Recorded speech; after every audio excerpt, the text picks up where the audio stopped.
question était, quelle est la différence entre les volts et les ampères? Alors, à quoi servent les volts? Sur un outil, par exemple, comme ça. Un moteur égal, parce que si on change le moteur avec un bobinage différent, ça influe sur... Voilà. Même moteur avec batterie différente, avec une tension différente. Les volts, c'est ce qui va créer la vitesse de rotation. Plus les volts sont élevés, plus l'appareil va tourner vite. Alors, je vais vous montrer avec cet appareil-là. Si on prend une batterie en 20 volts et nous allons faire tourner notre outil, nous allons regarder la vitesse de rotation. Environ 3300, 3400 tours. On va faire la même chose avec une batterie. Ça tombe bien, j'ai une batterie Bosch Pro en 16 volts. Quand elle est pleinement chargée, elle fait 16 volts, donc une tension plus faible.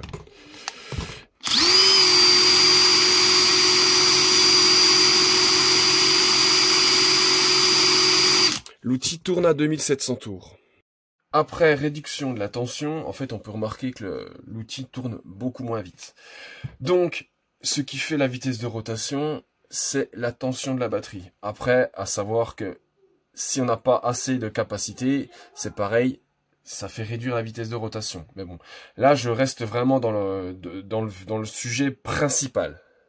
Après, qu'est-ce que sont les ampères ou les ampères-heures? Parce que les ampères et les ampères-heures, c'est deux choses très différentes. Là, on va commencer par les ampères-heures. Les ampères-heures, ce sont une capacité, c'est de la réserve d'énergie. Une batterie de 4 ampères-heure sur un outil comme ça, on va avoir une durée d'utilisation d'approximativement, je vais dire n'importe quoi, 30 minutes. Si vous mettez une batterie avec une double de capacité, vous allez tenir 2 fois plus longtemps, vous allez tenir 1 heure. Si vous redoublez encore la capacité, ainsi de suite, c'est exponentiel. Après, quand on va dans les détails, comme j'ai fait des vidéos sur le sujet, si vous avez des batteries avec des accus à taux de décharge plus élevés, ça crée d'autres choses, mais là, c'était pas le sujet. C'est vraiment pour séparer volts, ampères, ampères-heure. On va arriver dans quelque chose de plus intéressant, ça permet de calculer à savoir combien de temps va durer votre batterie sur l'outil. À titre indicatif, parce qu'on ne peut pas prendre la tension en permanente, ni l'intensité.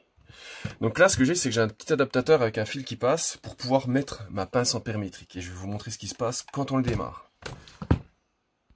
Pour fonctionner, l'outil va demander une intensité. Alors, par exemple, sur celui-là, à vide. Alors, je vais le remettre à 0. Alors, voilà, on l'a remis à 0. À vide, il consomme 5 ampères. Par contre, quand on va le faire forcer, là, je vais mettre une douille au bout, par exemple. Et je vais retenir la douille volontairement. Alors, je sais pas si on va voir. Merde, j'ai débranché l'adaptateur. Ah, ça fait mal. Ah, bobo. Je vais essayer de le retenir un peu mieux, que vous puissiez voir. Alors, le problème, c'est que l'adaptateur se déboîte. Alors, vous avez pu voir affiché 40 ampères.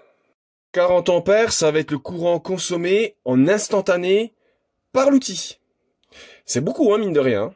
Donc, si vous faites la conversion, 40 ampères par rapport à une capacité de 4 ampères, 4 ampères-heure, pardon, vous allez vous rendre compte que si vous l'utilisez en permanence, sans s'arrêter, la batterie, vous la défoncez en un rien de temps. Je vais vous montrer un truc rigolo, je vais vous montrer sur la clé à choc, le gros modèle.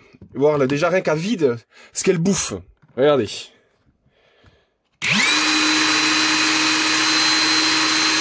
À vide, elle bouffe déjà 12 ampères à vide. Rien que à vide, vous bouffez la batterie 8 ampères-heure en 45 minutes. Rien à vide, hein. Alors, à l'utilisation, j'ai peur de le faire, j'ai peur de me faire mal à la main. On va quand même essayer. Ah, j'ai mal. Alors, je vais essayer de la retenir, mais je vais pas le faire trop longtemps, parce que la dernière fois que je l'ai fait, ça fait un peu mal aux mains, hein. Donc, je vais la laisser en vitesse 3, je vais essayer de retenir le truc. Et on va voir la consommation de cette clé à choc. En utilisation. Pas en vraiment réelle utilisation, mais pendant qu'on retient la douille, quoi. On essaye. Oh, je sens que ça va faire mal. Eh ben, je suis étonné, elle consomme pas plus que l'autre. Par contre, ça fait mal. Ah la vache. Donc c'est un phénomène intéressant à voir, parce que finalement, en utilisation, elle consomme pas plus qu'une petite clé à choc. Mais par contre, à vide, le moteur est extrêmement gourmand. Donc quand vous faites le calcul, hein, un moteur qui consomme 40 ampères en instantané, Ah oui, forcément, un outil dure pas longtemps. C'est pareil pour les meuleuses. C'est pour ça qu'en commentaire, quand je vois que ça dure 10 minutes avec une batterie, vous savez, une meuleuse, ça consomme entre 40 et 50 ampères aussi en courant. Donc forcément, on peut pas lui demander de tenir longtemps. Si on vous mettait une batterie de 4 ampères heure, c'est logique. C'est un produit, un calcul à faire et vous vous rendez compte que c'est tout à fait normal. Allez, tchuss!